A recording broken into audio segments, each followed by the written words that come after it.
ప్రభుత్వ కొత్త చట్టాలు, న్యాయ సంస్థలు, పోలీసులు, మానవ హక్కుల సంఘాలు ఎన్ని కలిసి ఏమి చేసినా సమాజంలో ఏ మార్పు లేదు. ఆడవాళ్లపై అత్యాచారాలు కాదు సామూహిక అత్యాచారాలు చేసి వాళ్ళను అన్యాయంగా చంపుతున్నారు. ఇవన్నీ మారాలంటే ముందు ఆడవాళ్ళలో మార్పు రావాలి. వీటన్నిటి కోసం కంప్లీట్ వీడియో చేశాను, తప్పకుండా చూడండి. ప్రస్తుతం ఒక ఆడపిల్ల ఎక్కడ భద్రంగా ఉంటుందో అర్థం కావడం లేదు. నెలల చిన్నారి నుంచి పండు ముసలి వాళ్ళపై కూడా అత్యాచారాలు చేస్తున్నారు. కొంతమంది వీటన్నిటికి కారణం ఆడవాళ్ళు వేసుకునే బట్టలని అంటుంటారు.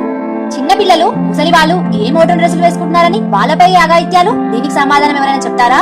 ఇంకా కొంతమంది ఆడవాళ్లకు రాత్రిపూట రోడ్డుపై ఏం పనని ప్రశ్నిస్తున్నారు. అటు ఇల్లు చక్కబెట్టుకుని కుటుంబం కోసం ఏదో ఒక పని చేస్తూ ఇంటికెళ్లే దారిలో అఘాయిత్యాలు. ప్రాణం పోసిన దేవుడి కన్నా మన కళ్ళ ముందు ప్రాణాలు నిలబెడుతున్న డాక్టర్ కే ఎక్కువ గౌరవిస్తాం. దేవాలయంతో సమానమైన హాస్పిటల్లో దైవం లాంటి డాక్టర్ ను బలి తీసుకున్నారు కామాంధులు. ఆ లేడీ డాక్టర్ ను బ్రతికుండగానే నరక యాత్ర చూపించి చంపారు. తను ఏ పాపం చేసింది? సామాన్య కుటుంబం నుంచి వచ్చిన తను ఎంత కష్టపడితే డాక్టర్ అయింది? తన కన్న కలలేంటి? తన జీవిత ఆశయాలేంటి? ఇవన్నీ కామాంధ్ర వల్ల ఆవిరయ్యాయి. నరకంలో ఉన్న యముడు కూడా ఇలాంటి చిత్రహింసలు పెట్టడు. ఇలాంటి పరిస్థితుల్లో తమ కూతురు చూసి ఆ తల్లిదండ్రులు ఎంత కుమిలిపోతారు. ప్రతి ఆడది ఉలిక్కి పడేలా డాక్టర్ హత్యాచరణ ఘటన జరిగింది. మనకు తెలిసిన కొన్నే, తెలియనివి ఎన్నో జరుగుతున్నాయి ప్రతి రోజు. మృగాల కన్నా క్రూరంగా ప్రవర్తిస్తున్న వీళ్లను మనం ఎలా శిక్షించాలి? జైల్లో పెట్టి 3 పూటల తిండి పెట్టి కొన్ని రోజులకి వదిలేసి ఇలా ఇంకొంతమంది తప్పు చేయాలని ప్రోత్సహించాలి. ఇదే కదా మన సమాజంలో జరుగుతుంది. ఇలాంటి తప్పులు ఆపే ప్రయత్నంగా ఇంట్లో ఉన్న మగపిల్లలు మైండ్ సెట్ మార్చాలి, మోరల్ వాల్యూస్ చెప్పాలి అని అందరు చెప్తారు.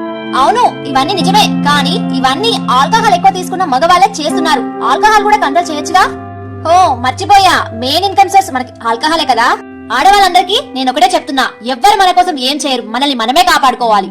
మన ఆడపిల్లలు మనలాగా బలహీనంగా నిస్సహాయకంగా కాకుండా ధైర్యవంతంగా మంచి చెడు నేర్పి వాళ్ళను వాళ్ళు కాపాడుకునేలాగా ప్రోత్సహించాలి. వాళ్లకు చదువుతో పాటు స్పెషల్ డిఫెన్స్ కోర్సు నేర్పాలి. మంచితనం, సున్నితత్వంతో పాటు ప్రశ్నించే తత్వం, తిరగబడే ధైర్యాన్ని మనం నేర్పాలి. మన బ్యాగ్ లో ఫోన్ ఎంత అవసరమో మనల్ని మనం ప్రొటెక్ట్ చేసే ఒక ఆయుధం కూడా అంతే ముఖ్యం. మంచి చెడు పక్కన పెట్టు, నీ మీద చెయ్యి వేస్తే వాడు అంతు చూడు అని నేర్పాలి.